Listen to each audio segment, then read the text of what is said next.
부경대학교가 기장군 장안읍 동남권 방사선 의과학 산업단지에 의과대학 설립 계획을 밝혔습니다. 2022년까지 의대를 설립하고 이후 관련 대학원 설립도 추진해 지역 산학연 클러스터를 완성할 계획입니다. 영도구 동삼동 뉴스테이 사업의 환경훼손과 특혜 논란에 대한 부산방송의 보도 이후 황보승희 국회의원이 지역민들의 목소리가 반영될 수 있는 논의회장을 빠른 시일 안에 마련하겠다고 밝혔습니다. 동부산대학교가 재단 비리와 자금난으로 폐교 수순을 밟고 있는 것과 관련해 학교 정상화 추진 대책위와 교수노조, 학생들이 폐교에 반대하며 조속한 학교 정상화를 촉구하는 기자회견을 열었습니다. 해운대구가 전국 최초로 매년 6월 14일을 해운대 구민 헌혈의 날로 정하고 일주일 동안 헌혈 참여 주간을 운영합니다. 시청자 여러분 안녕하십니까? 헬로티비 뉴스 부산입니다. 부경대학교가 방사선 의과대학 설립을 기장군 장안읍 동남권 방사선 의과학 산단에 추진합니다. 부경대는 방사선 의과대학 설립을 위한 TF와 실무위를 열고 오는 2030년까지 7만여 평 규모의 융복합 캠퍼스를 설립한다는 계획입니다. 현재 동남권 방사선 의과학 산단에는 1조 987억 원이 투입돼 사업이 추진되고 있어 동반 상승 효과가 기대됩니다. 자를 변화하고 꿈의 암치료기라고 하는 중이자 가속기 그리고 신흥 연구용 원자로 등 방사성 의학 또는 방사성 과학과 관련된 모든 시설이 들어가 있습니다. 산학연 클러스터가 완성되기 위해서는 방사성 의과대학과 학교가 대학이 들어가는 것이 필요한 사항입니다. 부경대는 1단계로 오는 2022년까지 방사선 의과대학을 신설하고 이를 바탕으로 2025년까지 방사선 의학의 기초와 응용 연구를 위한 대학원을 설립한다는 계획입니다. LG 헬로비전 부산방송에서는 지난 11일 환경훼손, 민간특혜 논란 속에 추진되고 있는 영도구 동삼동 뉴스테이 사업에 대해 전해드린 바 있는데요. 보도 이후 중구 영도구 황보승희 국회의원이 12일 입장문을 통해 주민들의 목소리가 반영될 수 있도록 논의회장을 마련하겠다고 밝혔습니다. 황보승희 의원은 동삼동 뉴스테이 사업 추진 과정에서 무엇보다 최우선적으로 고려돼야 할 것은 지역 주민들의 목소리라고 강조했습니다. 이를 위해 부산시와 영도구, 지역 주민 등 관계자들이 함께 모여 뉴스테이 사업에 대한 의견을 나눌 수 있는 논의 자리를 빠른 시일 내에 만들겠다고 말했습니다. 동남권 광역관광본부가 광역관광 활성화 방안을 마련하기 위한 용역에 착수했습니다. 이번 용역은 수도권에 편중돼 있는 관광시장의 구조를 부산과 울산, 경남 지역으로 확대하고 3개 시도를 연결하는 광역관광체계를 구축하기 위한 것입니다. 연구는 동서대 산학협력단이 수행하며 내년 3월까지 동남권 지역 관광 현황을 조사해 관광 아이템과 콘텐츠 개발, 국비사업과 연계한 장단기 추진 전략 등을 모색할 예정입니다. 요즘처럼 더운 날씨에는 마스크를 쓰는 것만으로도 참 답답한데요. 이런 날씨에 마스크는 물론 두꺼운 방호복까지 입고 일하는 선별진료소 의료진들은 그야말로 더위와 사투를 벌이고 있습니다. 폭염 뒤에 찾아올 장맛비도 걱정입니다. 이세진 기자가 보도합니다. 오전 10시, 바깥 온도는 벌써 27도. 선별진료소 문을 연 지 1시간 만에 방호복 안은 땀으로 가득 찼습니다. 에어컨이 있는 진료소 내부는 그나마 낫습니다. 환자들을 안내하느라 안팎을 쉴 틈 없이 오가다 보면 더운 공기에 숨이 턱턱 막힙니다. 불가마에 들어가 있는 것 같은 느낌이 들 정도로 그래서 간혹 가다가 좀 이렇게 햇볕이 따갑거나 하면은 저 현기증도 나기도 하고 그리고 물도 못 마시니까 조금 목마름도 심하고 화장실도 끝날 때까지는 다 못 가고 그러긴 해요. 태양볕이 가장 뜨거운 한낮, 체감 온도는 40도에 가깝습니다. 한증막이 따로 없습니다. 바람도 소용없습니다. 후끈후끈하죠. 땀이 있는 대로 다 나고, 예. 전혀 바람이 통하지 않기 때문에, 네. 그리고 제가 이거 이제 선별 진료소 때문에 바지를 시원한 걸 샀는데도 불구하고 전혀 지금. 인천의 한 선별진료소에서는 폭염 속에 근무하던 간호사 3명이 쓰러지기도 했습니다. 그게 다른 사람의 얘기가 아니라 현재 지금 저희 최전방에서 제가 일하고 있는 이 시점이라서 저도 언젠가는 저렇게 되지 않을까라는 조금 걱정이 들기도 하고. 다행히 정부에서 선별진료소 에어컨 비용을 지원하겠다는 대안을 내놨습니다. 버거운 방호복 대신 전신수술복을 입어도 된다는 새로운 지침도 나왔습니다. 그렇다고 모든 걱정이 사라진 건 아닙니다. 진료소별로 현장 상황이 다르기 때문에 지침은 지침일 뿐인데다 운동장이나 옥상에 설치된 임시 진료소는 에어컨을 설치하는 것조차 어렵습니다. 폭염 뒤 찾아올 장마도 걱정입니다.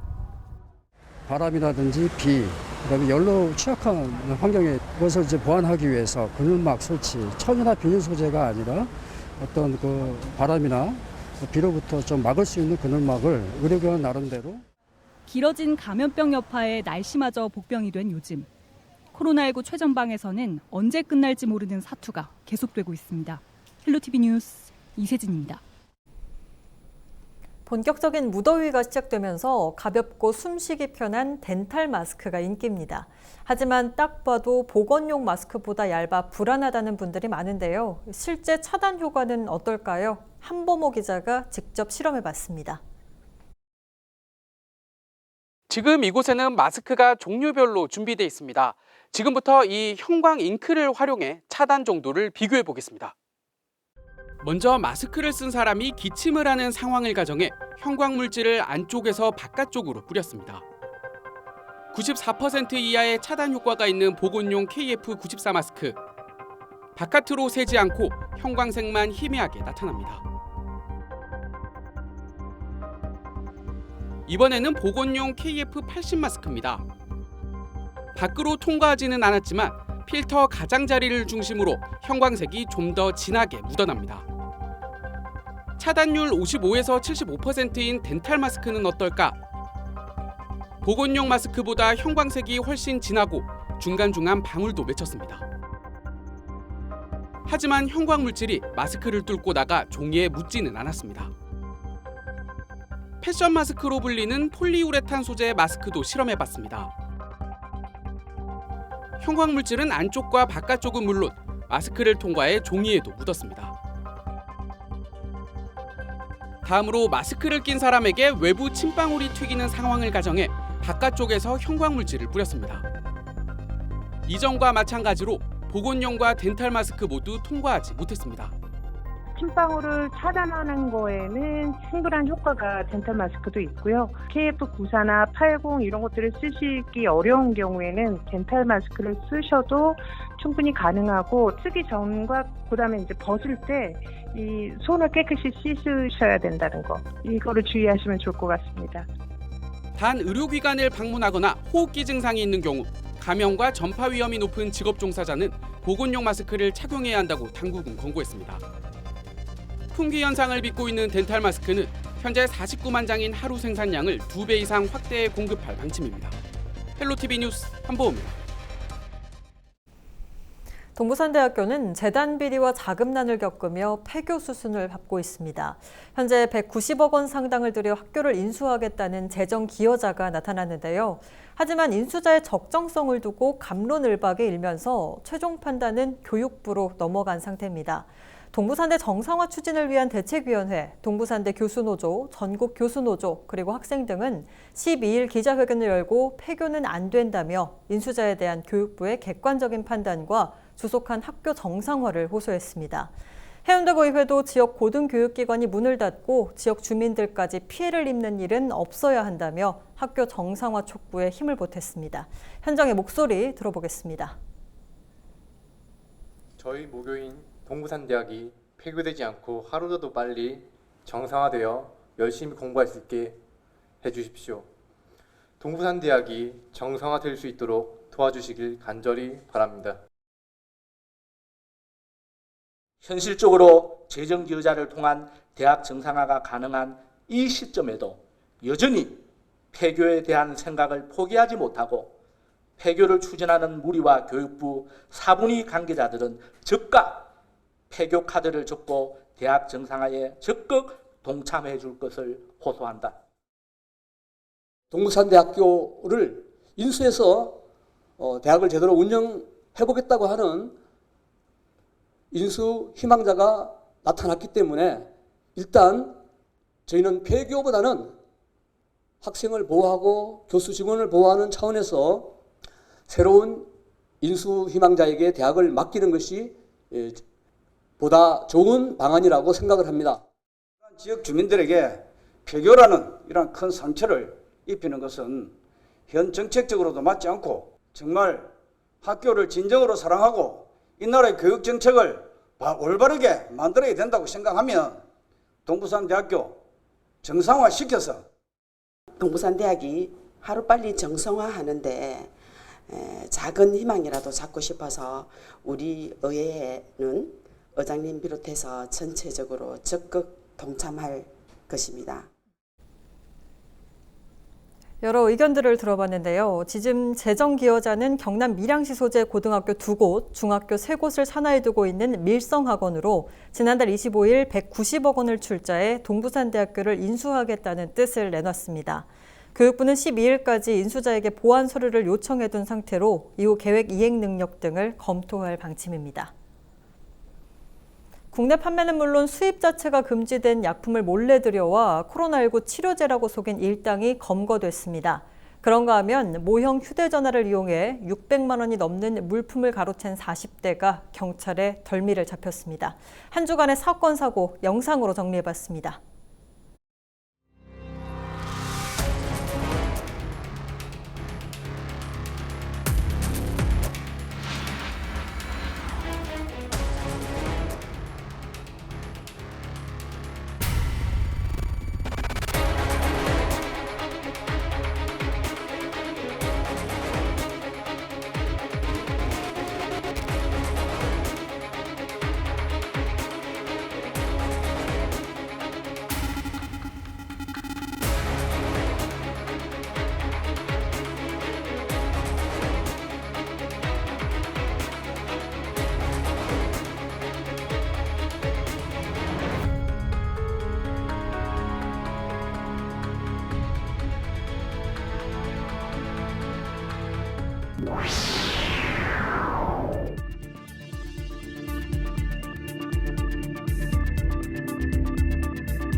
해운대구가 전국 최초로 매년 6월 14일을 해운대구민 헌혈의 날로 정하고 일주일 동안 헌혈 참여 주간을 운영합니다. 해운대구는 이에 앞선 13일 오후 해운대수욕장 이벤트 광장에서 기념 행사를 열고 해운대구민 헌혈의 날 지정 선포식도 개최할 예정입니다. 현장에서는 체험 부스를 운영하고 헌혈 버스를 배치해 구민들이 헌혈에 참여할 수 있도록 할 계획입니다. 올해 태종대 수국축제가 코로나19 여파로 취소됐습니다. 영도구는 당초 오는 27일부터 다음 달 5일까지 영도 태종사에서 수국축제를 열 계획이었지만 코로나19 사태가 계속되면서 인파가 몰릴 경우 자칫 집단 감염의 가능성이 있다고 판단하고 올해 축소를 취소하기로 결정했습니다. 중구 영도구 황보승희 국회의원이 원도심 활성화 패키지 법안을 발의했습니다. 이 법안에는 도시재생특별법, 대중교통법, 역세권법 개정안이 포함됐는데 트램을 이용한 도시재생 사업 추진과 트램 역세권 개발의 근거를 마련하고 대중교통 육성을 위한 재정 지원 범위에 트램을 포함시키는 등의 내용이 담겼습니다. 황보승 의원은 침체된 중영도구 원도심 문제를 해결하기 위해서는 혁신적인 교통수단이 필요하다며 중구 미니 관광 트램과 영도구 영도 순환 트램을 도입하기 위해 제도적인 기반을 만들어 나가겠다고 밝혔습니다. 금정구 지역의 어린이 보호구역 정비 사업이 추진됩니다. 금정구는 올해 12억 1,300만 원을 확보해 어린이 보호구역을 확대 지정하고 낡은 교통안전시설물을 보강하기로 했습니다. 우선 초등학교 앞 교차로와 횡단보도에 과속 단속 카메라를 추가로 설치하고 노란 신호등, 보행 우선도로, 컬러 유도선 등 교통안전시설물을 추가 설치한다는 방침입니다. 금정구는 지난해에도 6억 6,200만 원을 들여 어린이 보호구역 15곳에서 교통안전시설물 109개를 정비했습니다.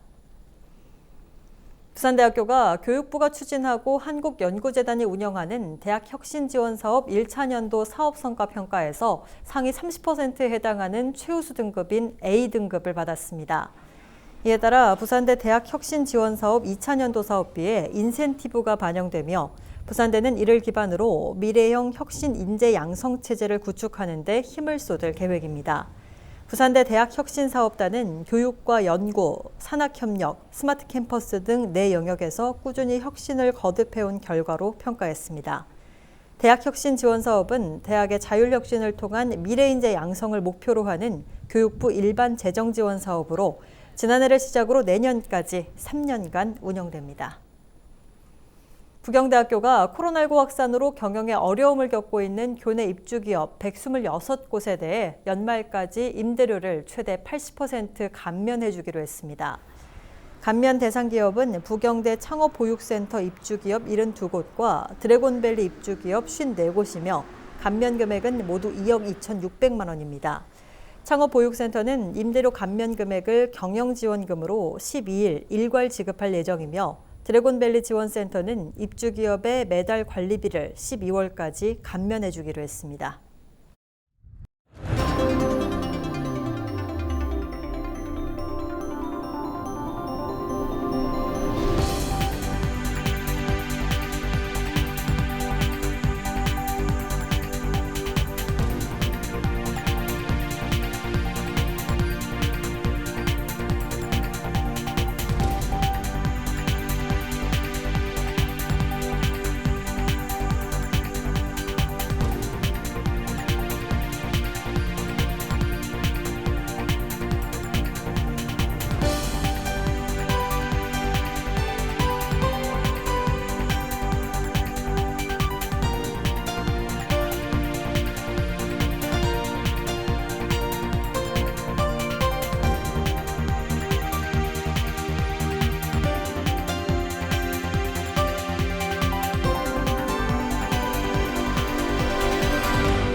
(6월 13일) 기상정보입니다. 부산은 오전부터 흐리고 비가 내리겠습니다. 아침 최저기온 21도, 낮 최고기온은 24도의 분포를 보이며 낮 기온은 조금 떨어지겠고요. 냉방용품은 기온이 가장 높게 오르는 한낮에만 잠깐 사용하시면 되겠습니다.